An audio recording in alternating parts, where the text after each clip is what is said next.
রাত্রি তখন প্রায় 1-2টা। গ্রামের শেষ প্রান্তে অবস্থিত পুরনো রায়চৌধুরী বাড়িটা দীর্ঘদিন বন্ধ ছিল। হঠাৎ একদিন শহর থেকে অরিন্দম সেখানে থাকতে আসে, কারণ তার লেখালেখির জন্য নাকি একাকিত্ব দরকার। প্রথম দুদিন সব ঠিকঠাকই চলছিল, কিন্তু তৃতীয় রাত থেকেই শুরু হলো অদ্ভুত কিছু ঘটনা।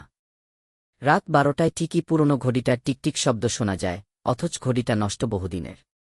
একদিন অরিন্দমের ঘুম ভেঙে যায় সেই শব্দে।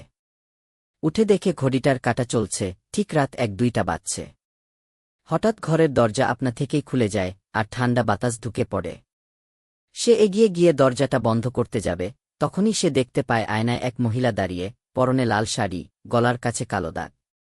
সে পেছনে তাকিয়ে দেখে কেউ নেই। আবার আয়নার দিকে তাকায়, সে আর নেই। পরদিন অরিন্দম গ্রামের এক বুড়ো মানুষের কাছ থেকে জানতে পারে, বহু বছর আগে এই বাড়িতে রায়চৌধুরীর কন্যা মাধুরী আত্মহত্যা করে। কারণ তাকে জোর করে বিয়ে দেওয়া হচ্ছিল, সে ভালোবাসত অন্য কাউকে। সেই রাতেই অরিন্দম ঠিক করে এবার সে বাড়ি ছেড়ে যাবে। কিন্তু তার যাবার আগের রাতেই ঘটে সবচেয়ে ভয়ঙ্কর ঘটনা। ঠিক 1-2টায় ঘড়ি টিকটিক শব্দে বেজে ওঠে। দরজা আপনা থেকেই খুলে যায়। এবার আয়নায় নয়, সরাসরি বিছানার পাশেই দাঁড়িয়ে আছে সেই মেয়ে। চোখ দুটো লাল, মুখে কষ্টের ছাপ। সে বলে, আমার কথা কেউ শুনল না, তুইও পালিয়ে যাচ্ছিস। অরিন্দম ভয়ে অজ্ঞান হয়ে যায়। পরদিন সকালে গ্রামের মানুষরা এসে দেখে ঘরে কেউ নেই।